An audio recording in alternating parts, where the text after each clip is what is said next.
Hello, everyone, and welcome to the Empowering Women podcast. This is a special episode, and we are releasing on National Skilled Trades Day. And at Empowering Women in Industry, we are extremely passionate about increasing female representation in the trades. We've obviously made some great strides, but we still have a bit of a journey to go. And today's rock star guest, she knows all about the wins and the bumps along this road. Shannon Tymosko is an apprentice electrician and proud member of IBEW Local 105. But better yet, in my opinion, she's a skilled trades advocate through her organization, Lady Volt. I hope I got that right. So welcome, Shannon, to the podcast. I'm so excited to have you. And I'm calling today the Shannon Show. So it's going to be fun. Well, thank you so much, Shannon, for having me here today. And that was a beautiful intro. And so excited to chat with you about the skilled trades and why I'm so passionate about it. Yeah, we all need to be passionate about it. That's Yeah. what I hope our listeners take away today. So for my listeners who listen to us pretty often, they know that we love to start our conversation learning more about our guest and their story. So tell us more about your journey and what brought you to where you are today. Well, my journey, like so many people, started with the traditional post-secondary education, and I went to college for child and youth work. And so I completed this child and youth work diploma. Like so many people, had a little bit of debt, started my new career journey. I worked at a shelter for homeless youth, at the school board for a period of time. Both really jobs that I really love, but unfortunately not jobs that really allow you to thrive. Just to survive. And so I had to maintain what was my college job. It was supposed to be temporary. It eventually, paid more than the other jobs and turned into a 10-year career. Not something that I picked, but working in the financial payday loans. Not my ideal place. And so it wasn't until I was about 29 years of age that my best friend Maddie, he bought a house. He wanted to do some renovations. Neither of us tradespeople. He was a bus driver at the time, and I was this business person. But through the help of YouTube, Google, these different resources, we did things like, changed the bathroom, renovate a kitchen, did a little electrical, a little drywall, a little bit of everything. But it was something that it was an opportunity that gave me the chance to try something that I didn't really consider as a career choice for me. And it's not that I didn't have representation at home. My mom was a very handy woman. She was far more handy than my dad. She was the person, she built a doghouse growing up, me a bookshelf. And I think she got those kinds of things from her father, who was, carpentry inclined and taught tech in high school. So it wasn't something that was never just, it wasn't discouraged at home, but it was never something I really took seriously until, I was 29 and realized, my job I wasn't again surviving or thriving. I was just surviving. And I knew the skilled trades paid well. So I kind of started my adventure there. I started to, I took advantage of my child and youth work skills, those kind of looking up resources, free programs. I love free things. And so in 2025, free programs are such a benefit to our young people. And I, took advantage of one of those free programs to help transition women into the trades. And that's kind of led me to where I am now, which is Electrical Apprentice. So as I explained to people, an apprentice is a student. I'm not quite an electrician, but I'm in the process of becoming that electrician. And I work, like you said, with the IBEW, the International Brotherhood of Electrical Workers here out of Hamilton. And so right now I'm on the Hamilton Airport. So the Hamilton Airport here in Ontario is getting a facelift. It's updating some of its electrical lighting circuits, receptacle, all those kinds of things. And so that's where I'm spending my Monday to Thursdays right now. Does that give you more joy and fulfillment? It sounds like than where you started your professional life. I think if I stayed with child youth work, if it was something that was able to allow you to be successful, I would have found that same That's Mm. why I do the advocacy. I'm still doing my Oh, child so mentor. you got It's to get both worlds. There you go. yes, it hasn't stopped. But the certainly the working at payday loans, that was not a fulfilling role That for would me. not be a fulfilling career. Actually, like I almost felt like this. Oh, when you said that. Uh, right. I always say financial institutions, and I'm like payday loans, and people are like, right. It was a great job when I was in college, and I needed to get some schoolwork done on a Sunday shift. I get paid to get my schoolwork done, but it wasn't something that it's not a fulfilling job, let's say. And so I'm really glad to be, in a role. Now I get to bring things to life. And when I say things, I Mm, mean like buildings. And one day I'll walk through that Hamilton airport and maybe with some friends or maybe with some children of my own. And, I'll be right. pointing up at different things saying like, I installed that. And that's really, that really is quite an amazing feeling. Yeah, I can imagine. 'Cause I know I've worked in manufacturing my whole life, and I've gone to stores, right, and say, "Oh, I worked for Leviton Manufacturing for a while," and you probably know that brand from what you do. And I used to walk in Home Depot, for example, and be like, "Oh, the place where I work makes that." So I could totally get that. It feels really good to know that you've contributed to society. And then you also build those like lifelong skills that allow you to contribute to your own house, maybe build your own car, Yep. whatever that might be, right? So Yep. really amazing. Well, as I mentioned on the outset, we are launching this on National Skilled Trades Day, and part of the mission for that day is to encourage students and others to consider entering the skilled trades. So I'm curious about the coaches and mentors that you've had or have along the way to encourage you. I think it's so important that you have those kind of mentors. And there's a saying that people come into your life for, a season, a reason, or a lifetime. Mm, And I feel blessed to say I've had so many amazing individuals support me different times of my life along this journey, right? That we call life. And so I've been fortunate to have a few individuals cheerleading me along in my personal and life. People like my Aunt Tina, she is there. She's my call her ride or die. She's there every day for me. My mom Elisa, my best friend's mom, Paulette Prasad. She's been around since I was a young teenager and has always continued to be a support. I'd say one of my earlier on cheerleaders, Grandma Shirley, a neighbor of mine, rest in peace, but she has always been, mm, before I even realized it, a big cheerleader of mine. And then in the industry, I've had, some fantastic leaders, teachers, mentors, who've taught me different invaluable skills and lessons. One I can shout out to Michelle McInnes. She was the person that was along with me in the pay-to-day journey and that, you know, financial business. She gave me a lot of business skills. And she mm, was a great mentor, which allows me, in different areas of my life is still important. Rob, a teacher of mine from Mohawk College, still a mentor to this day. Somebody that I can call on and stop by and have always have an ear. And Noor Hashim from Build a Dream. She's been, a consistent and trusted mentor throughout this apprenticeship journey specifically, and someone I know I can lean on for kind of anything. And like I said, consistent. She's always there. And so all of mm. their guidance and support different lessons. I'm really so thankful for their investment because that's what it is, investment in me and in my growth and development. And I'm really honored to have the opportunity to learn from them, I should say. So I'm really grateful for some of those, for all of those people. I love what you say. It's an investment. And I think if our listeners take some things away, I would take that away. So I think even if it's one conversation with somebody, you never know what that investment is going to mean to that person in a month, a year, or 5 years, right? They might remember that conversation for a long time. But I also like what you say about consistency, because I think we need those people in our careers, no matter what your choice is, that are consistently there to uplift you or, to help you if you got this crazy question you don't know how to answer. They can either answer it or they can find you somebody that can answer it. Absolutely, absolutely. Very Yeah. important. Yeah. And you're that for many people. And we'll get into that too. Oh, Um, So, according to an article on rakenap.com, I think I got that right, that this was more United States related. And just so you know, Shannon is in Canada, so in a different country, but Though women make up half the total workforce in the United States, they account for less than 25% of workers in most skilled trades.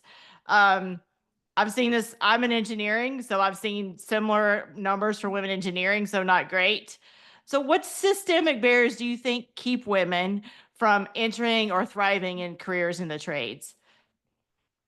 It's such a great question, and I think there's it's a very complex issue. I think Yeah. there's several barriers, to be honest, and that contribute, and everybody's life is different. So, which one is yours? Well, you may have more than one. So just some of the key barriers I've seen, and I believe that are areas of opportunity are, lack of exposure and education. Mm. So many young women not aware of the career opportunities available in the trades, or may not have access to programs or apprenticeships or training. Stereotypes and biases, right? Like the trades are often perceived as a predominantly male field. And women, may face some stereotypes and biases that discourage them before they even get started in the career. Um, Workplace environment, the culture, right? I'm sure you can relate to this, but I work in the HVAC industry, so I can definitely relate to what you're saying. I don't like to say it, and I haven't experienced it, but there are certainly some women that have faced some, like, say the word hostile, like some not okay work environments. And then there's just, unwelcoming work environments, but this can definitely make it difficult to have women succeed, to keep women, to have them advance. And then I think a big one that women struggle with or is work-life balance, right? I think Mm. often when you have a family, especially at home, young children, uh, most of the emergency childcare situations Mm. fall on the woman. And so, this can be a barrier for women into Mm. they are predominantly the emergency call, right? Yep. And I don't think, to be honest, I can't quite say there's a lack of female role models and mentors out there, but I do think it can be hard to find us. There are groups like Women Hmm. on Site, like your group, right? There are examples that there are so many women out there willing to mentor, encourage, and motivate, but it's the access to us. How do you find us? I think, Yep. which is certainly a barrier. Recruitment and hiring practices, I remember early on in my journey, I tried general machining and I did some hiring or looking for a job as a machinist. Yep. And I remember considering as a, you know, previous business person, if you saw my resume come across your desk and had a small workshop of 5 to 10 people, and those 5 to 10 people were males, chances are you probably only have one bathroom and it's a male bathroom. Mm. So my resume presents to some employers, just a cost, a fixed cost, an initial, maybe I need to install a bathroom for this employee. So these things are certainly barriers.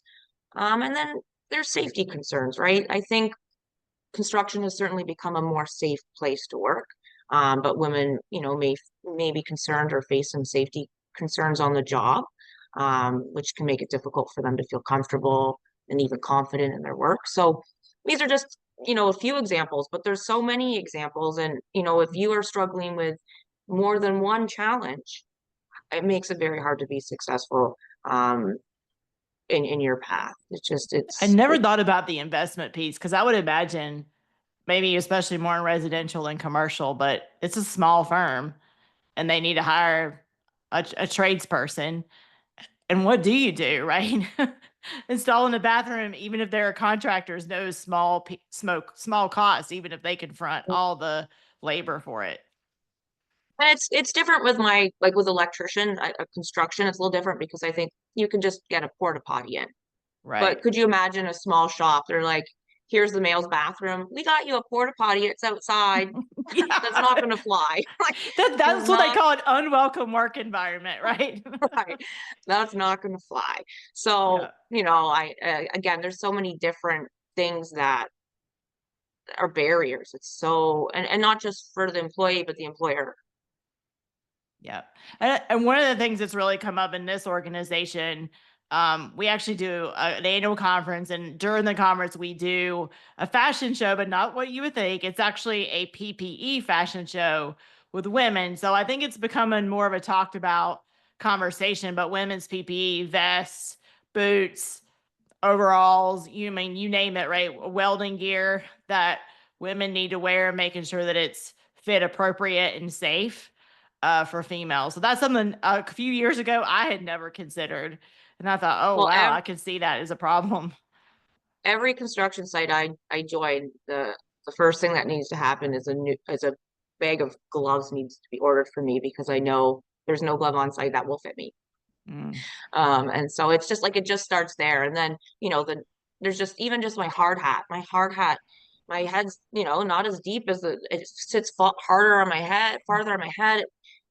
There's little things. And I think hard hat's one of those ones that maybe hasn't been looked at. But Mm.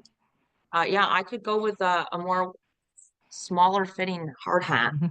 All right, so for my people out there that do this that are listening, you need to start working on hard hats.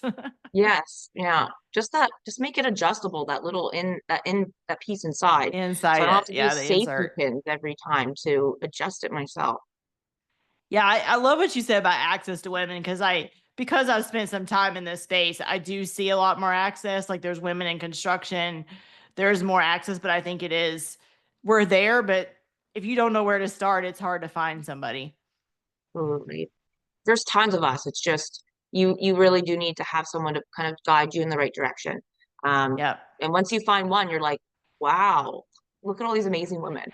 You're like, Yeah. oh, they were all here. Yeah, you said earlier that your mom was more handier than your dad. I totally have that same situation. My mom was way more handier than my dad ever thought about being. So, I thought about that. I was like, oh, we do have I never considered my mom a role model for that, but I think I should have changed my perspective.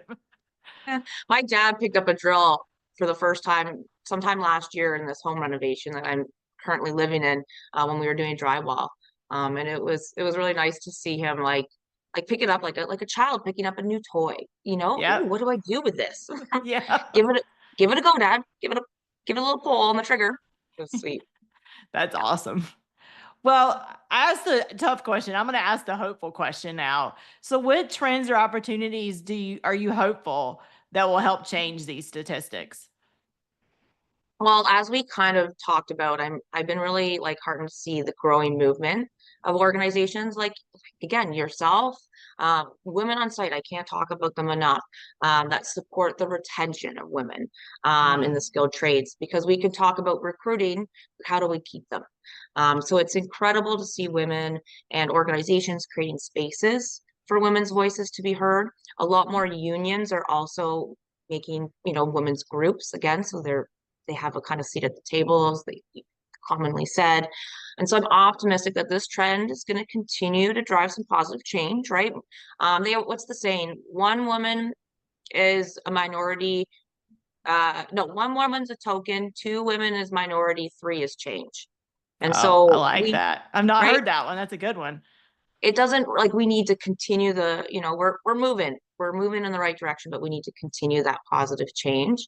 And so again, amazing groups like Women on Site, and the fact these organizations are, recognizing the importance of creating inclusive workplaces, and not just that, but rejoicing and showcasing. That's the word I'm looking for. Mm. Showcasing their craft. It's called a craft because like we Mm. can create beautiful things out of our work.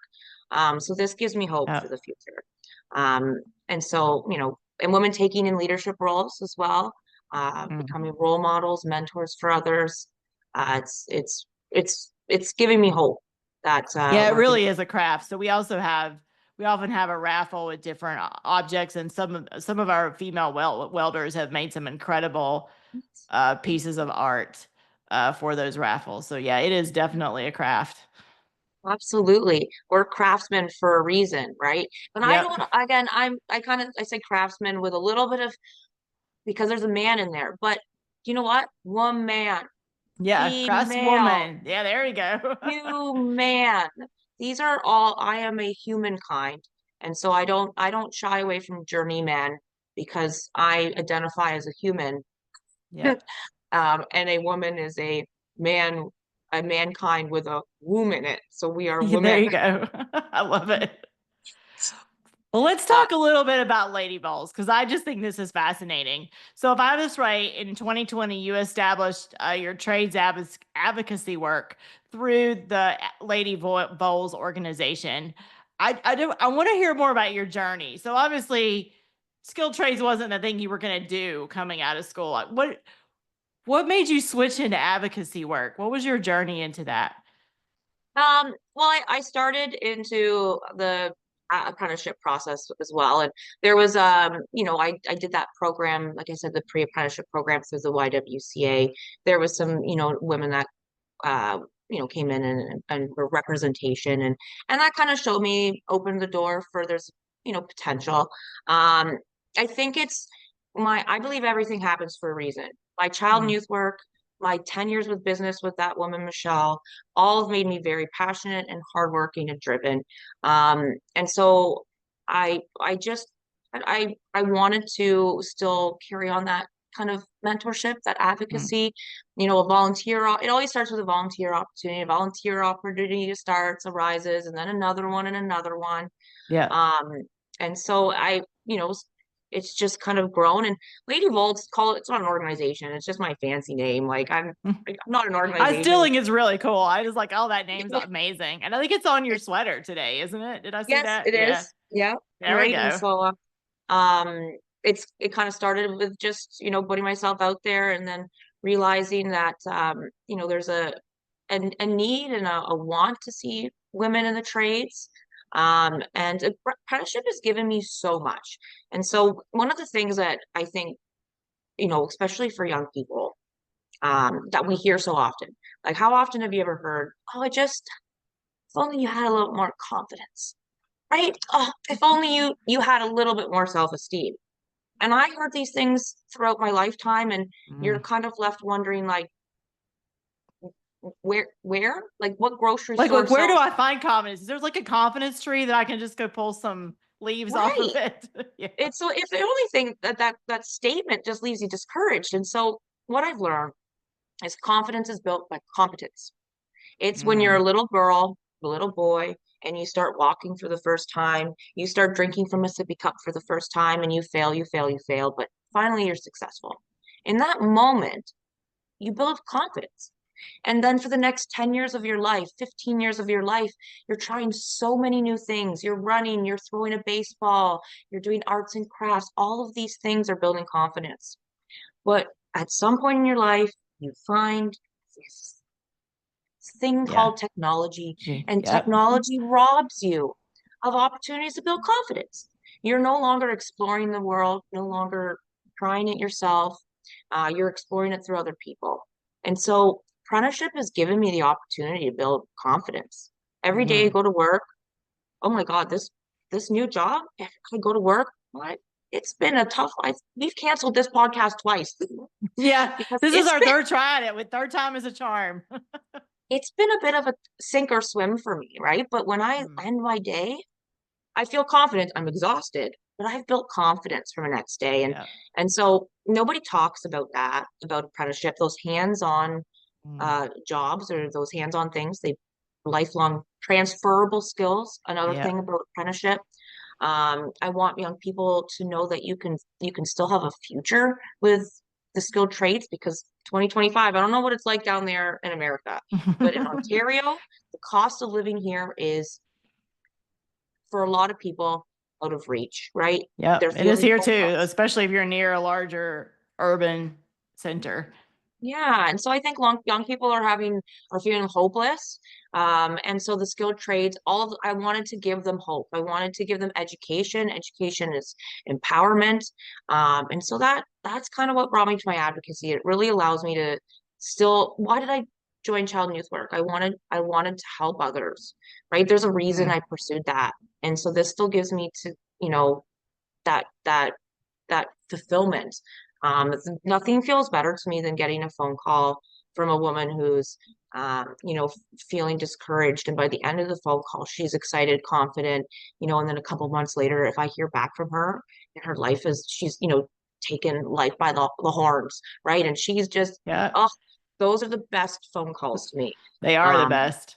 My and favorite so thing, I haven't worked like you have, but I worked in corporate America most of my life. my best thing is when somebody that touched their lives gets promoted, gets an award or something that their hard work is being recognized. It's like the end all for me. I'm like happy the rest of the day. One of those things that Michelle McKinn has taught me is, she was my manager and I managed it. Their success is your success, right? Like if you Mm, were able to just touch their life a little bit and they were successful in some way, that's your success too, right? It's not for you to like it's not yours to own, but it's right. it's it's there. It's like you should be so excited for the people that you've been able to encourage. And I always say to young people, the average starting age for apprenticeship is in your late 20s, like me. And so, like, I did not know that. I would have thought it would have been earlier. That's interesting. well, because people aren't picking it as their first career. They go through the Mm, university pathway, they try, and then they're like, oh, well, that wasn't fruitful. Now they're 27, 28 years of age, and they're like, I need to pay off my debt. Well, I can't go afford to go back to school. I need a job that actually pays well. And they fall into it. Like, apprenticeship was the answer to all those things. yeah. So I I want almost to wish we would have caught him before that, though, because I went to a 4-year university. I have a 4-year college degree, but it really frustrates me. I can't speak for Canada, but I can speak for the US. It becomes too much of an expectation, and that 4-year degree is very expensive. It's getting more expensive by the day, and it doesn't suit everyone, and it's not going to. yes. And we pigeonhole people into that pathway, and it's not a fulfilling pathway for everyone. Absolutely. So I always tell young people I want them to pick apprenticeship as their first option. You can always go to university or college later, but like Yeah. apprenticeship doesn't cost you money like the other two options do. And you still end up with your education. And in a lot of circumstances, a very valuable ticket. Electricians make pretty good money here. Any carpentry, HVAC, they make really good money.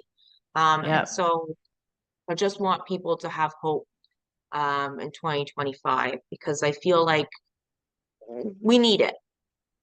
Yeah, I love what you said earlier about transferable skills. So before we pushed record, we were laughing. So I had a informal chat with some of my team members at work this morning, and half the conversation was around home renovation. It was ceiling work, drywall work, tiling work, plumbing work. And so I think it helps. Even if you decide that trade is not for you and you take a different route, you're going to need that at some point in your life. I can promise you.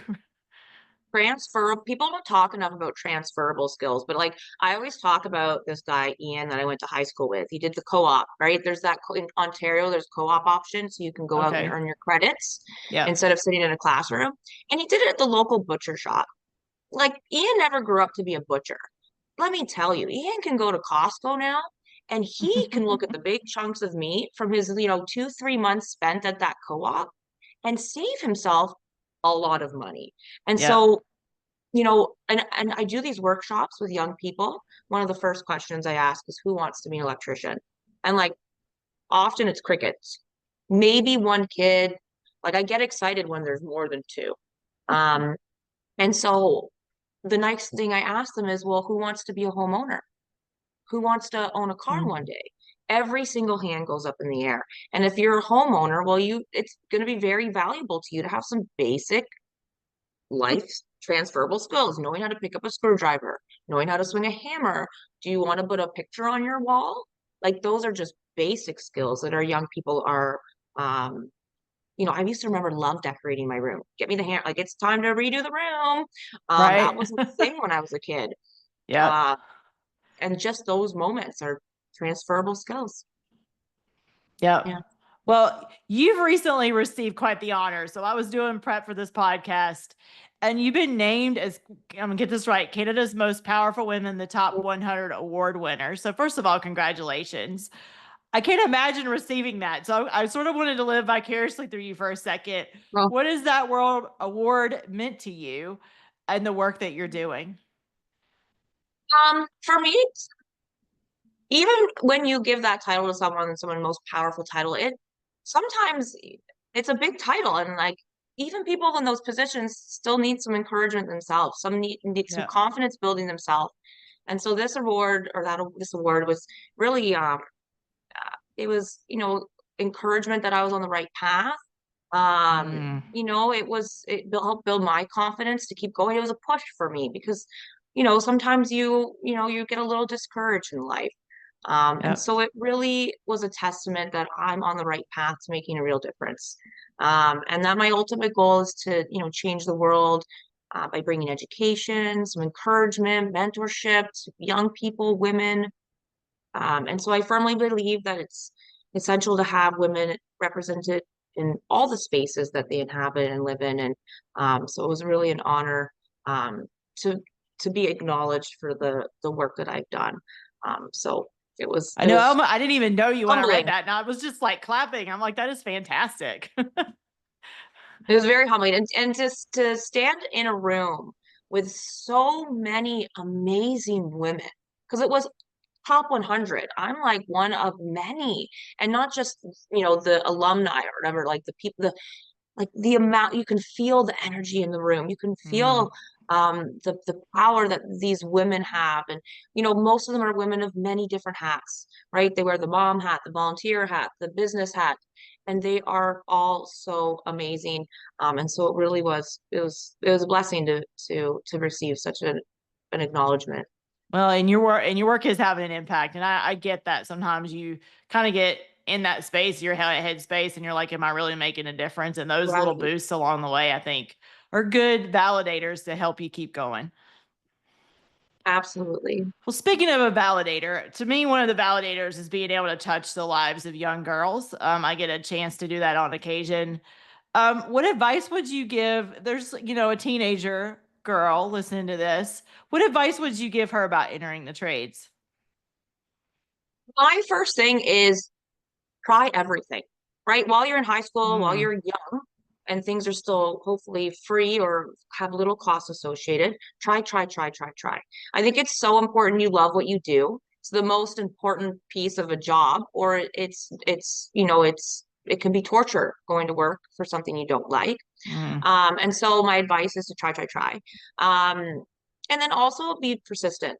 I believe that, women and girls can bring a unique perspective to the skill set to the industry, and it's important that we join the trade. So there's a book I read once. It was called Half the Sky. And so it talks about women's oppression around the world. And one of the things I remember was they talked about there's still some countries in the world where women don't work, and it's not by choice, it's by laws. And Mhm. what the book looked at was um, people as a resource. So you have lumber, you have oil, you have water, but you also have people, and people possess IQ. And when you leave half of your workforce at home, you're leaving 50% of your resources at home. So it's so important that women join the skilled trade. So don't be Mm. discouraged that there's not a lot of us, but just continue to research and explore the different trades that are out there. So in Ontario, there's over 140 trades. One of the things I tell young people is to, you know, research the different titles. There's a lot in there that you're never going to be familiar with and you'll never pursue or think are even a job. So research, find free programs, talk to people in the industry, ask questions, find what aspects of the job that you really love, and open all doors. One of the hardest things in Ontario, and I don't know how it is in the United States, but is finding that first apprenticeship. It can be discouraging I because don't you need know. I know finding internships for because I'm more on the engineering side most of the time. I know finding internships can be a challenge. So my guess is finding apprenticeships is probably very. similar. Yes, and it's not just women, that's everybody in Ontario. As much as they say there's a demand for skilled trades, um, it, there's not as many, they're not looking for the greenest of the green is the hard part. So Mm, when you're at the greenest part of your journey, it's the hardest. And green means for people who are unfamiliar, it's just you know nothing. You're you're yeah. you're at the very beginning of your industry, and so it can be a challenge to find a place that will take you on. But don't let stereotypes hold you back, right?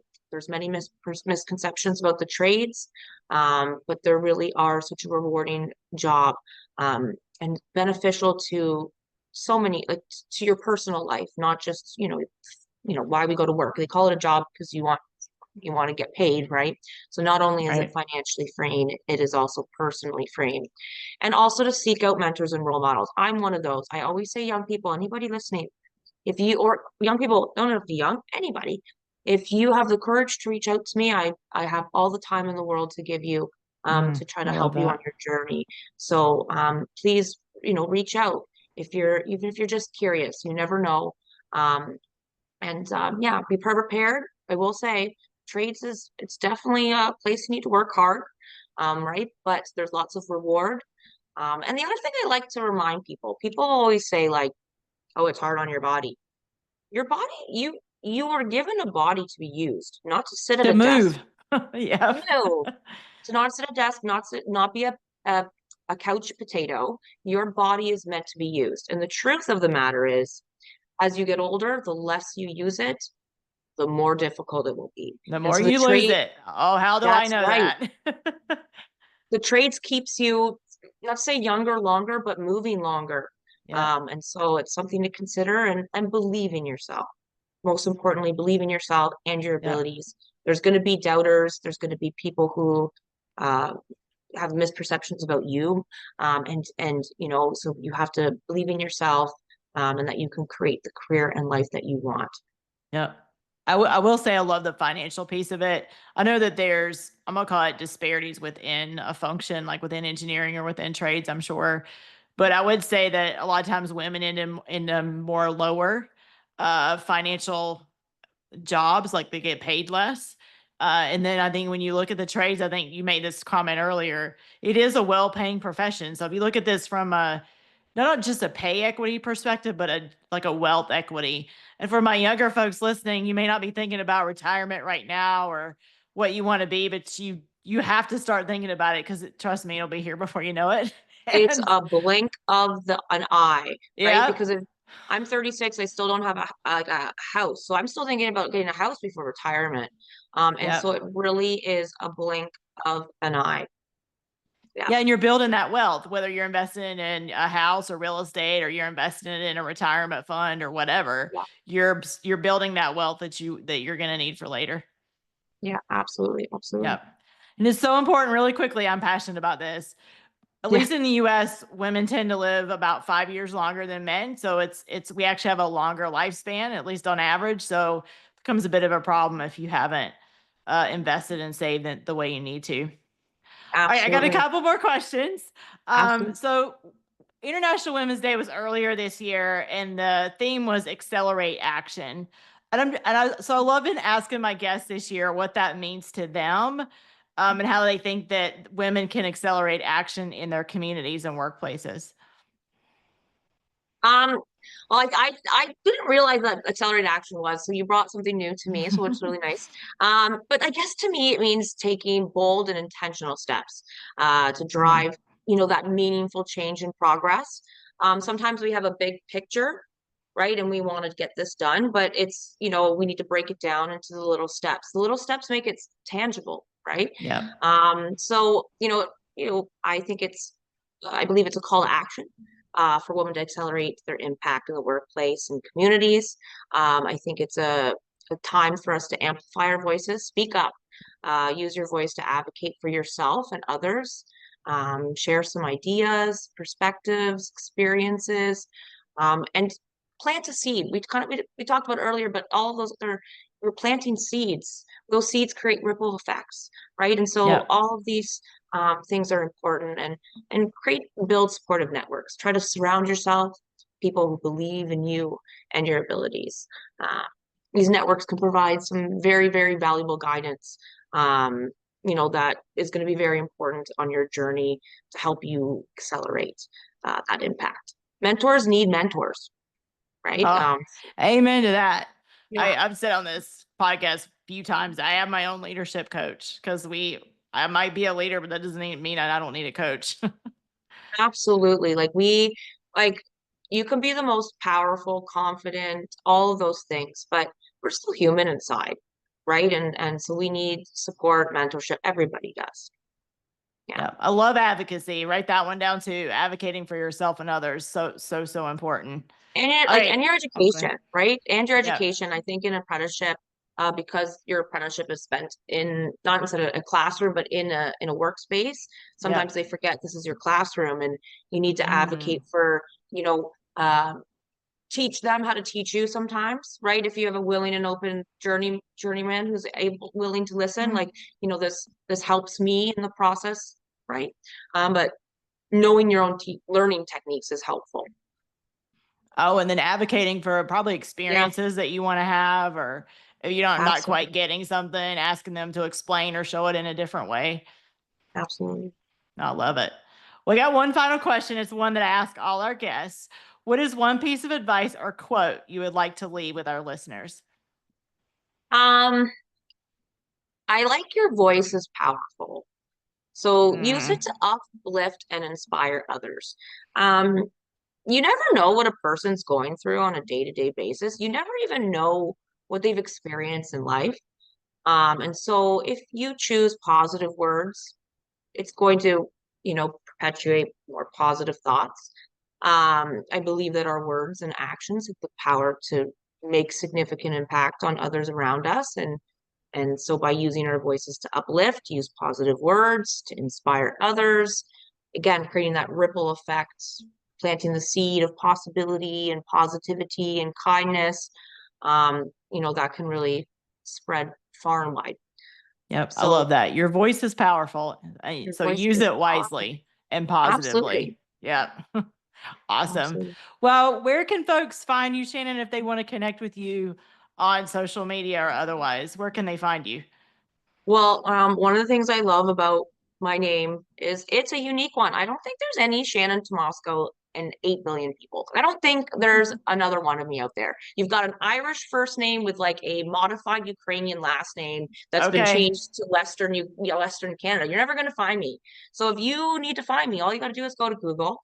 Um, if there's, you find my webpage, LinkedIn, Instagram, Lady Volts is my fun little called handle. That's what we used to call it back in the day, Yep. for, online fun. But you can find me pretty much anywhere out there if you just throw Shannon Tomasco in Google. There you go.